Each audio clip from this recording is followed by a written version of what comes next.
find them next Sunday, 7 p.m. at Badlands for Gagged. It is fantastic. Great mic. Highly recommend it. Please give it up for Brian Govender!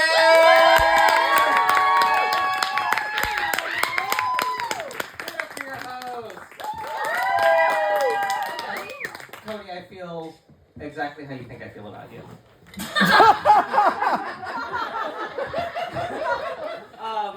This is not even part of said. Do you guys know what like a labubu is? Yes. Oh my god. Okay. I didn't know, and then now I do know. I thought it was like a fun way for people. You know how people say delulu? I was like, is that a fun way to say lobotomy? Like, are the girls that I'm getting labubus this weekend?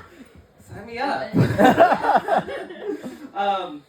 Do you guys remember how like Lyft, the early days of Lyft, you would sit in the front because they wanted you to have this like parasocial, yeah, because traditionally super safe to talk to the driver. And then they realized like, okay, no, let's have you sit in the back because it's more dignified to die in the backseat of a PT Cruiser than front. I have like, it's as close to that as you can imagine. It's called suicidal ideations. Yeah. It's like, you know, most days I'm fine, and then if there's not enough foam on my cardamom latte, I think about killing myself. But the rest of the time, I'm fine. I mean, who amongst us? And I'm actually doing a lot better than most people, like, in my family. I'm, like, generationally ill. I have an uncle who is a paranoid schizophrenic albino who lives in South Africa and is straight. I mean, like, where's the A24 movie? Like, it's like writing itself. And, like, you know, when I found that, I was like, oh, that sucks. But I had also learned that also around the time when I was coming out. And I grew up very Christian, so it's like, you know, it's like you're sick in the head, right? Sick in the head or demons, sick in the head or demons. It's like that's what gay people were. And given the fact that I'm doing a comedy show at 10 p.m. in the back of a cafe, they might have been right. But when I was coming out, I was really worried about my parents' response because they suck.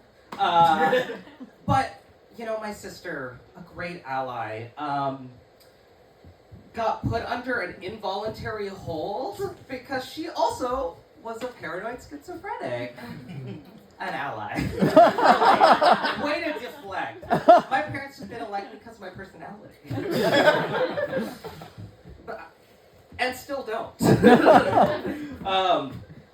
And it's like, I'm doing great, but I worry about that. Right? Like I worry about like what's gonna push me over the edge. Like am I just like a ticking mental health time bomb? Right? And like you know how they say like we as a generation are gonna have like no retirement. We're gonna have no social security, our 401ks aren't gonna be enough. They like tell us like about, do you know what FIRE is? Have you heard of FIRE? Financial independence, retire early. It's like a J.K. Rowling pyramid scheme kind of vibe. It just like doesn't make sense.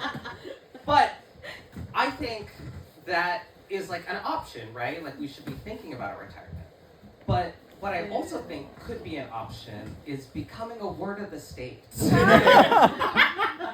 It might be nice to take a break. And like they give you meal cards. And I'm burnt out too. I'm burnt out. I think a lot of us are burnt out. But there was like this Wired article I read from 2017, but it doesn't make sense for the joke. That the way to combat burnout is to get a second job. Yeah, so it's like you're on fire and you try to put it out with gasoline because that's how wetness works. That's not how wetness works. I probably don't know really how wetness works. Oh, because I'm gay. Yeah. And like, where are a bunch of burnout people gonna get a second job? Like, there are only so many Zaras, you know? And I bet you, I'll put money on this, there is gonna be a day that a documentary comes out called Surviving Zara. And there's gonna be a bunch of, like, dehydrated, haggard twanks talking about how they had to get into a fist fight over a $12.99 pair of pleated chinos. Again, A24, come on! Like, write me my check! I had like a really stressful situation recently where I had to go to like a barber shop, and I go to like a queer barber, so like I go for the haircut, but I stay for the tea, you know? Like it's not. But like while I was at this barber shop, they kept saying like dude and bro, like after every word. I was like, is there a carbon monoxide leak? Like, but it was like after real things. Like one guy was saying how his student loan payments were gonna start, and the guy was like, well, don't pay the minimum, bro. And I was like, you guys are, like, you're teaching each other financial literacy. Help a little with the bro. I say, yes, girl.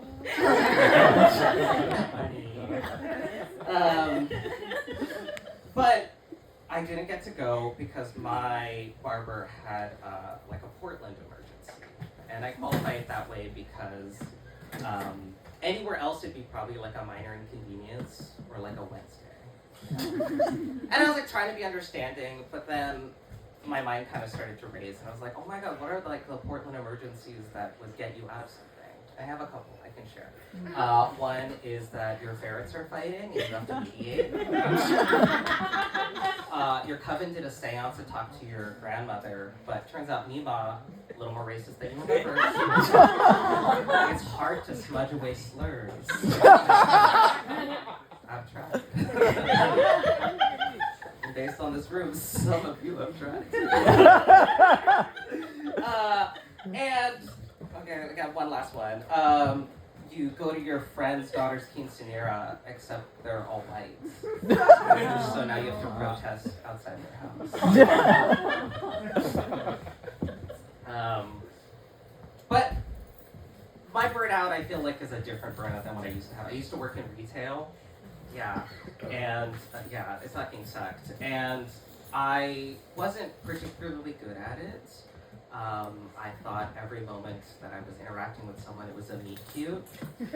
Yeah, because I was poor, but also a main character. Yeah. Hard combination. Some would say mentally ill. That's what the doctor said. And this one time, this guy came up, had a stack of cargo pants, and was like, ring me up. Do you want my number? I was like, I do. And I know what you're thinking. Cargo pants. Ryan, what were you thinking? And hear me out. There's gay, but there's something called gay but given up. And they deserve just as much time, especially mine, because that's my type. And I think I'll end on this. So I was at a comedy show, and I guess this is also a comedy show. I don't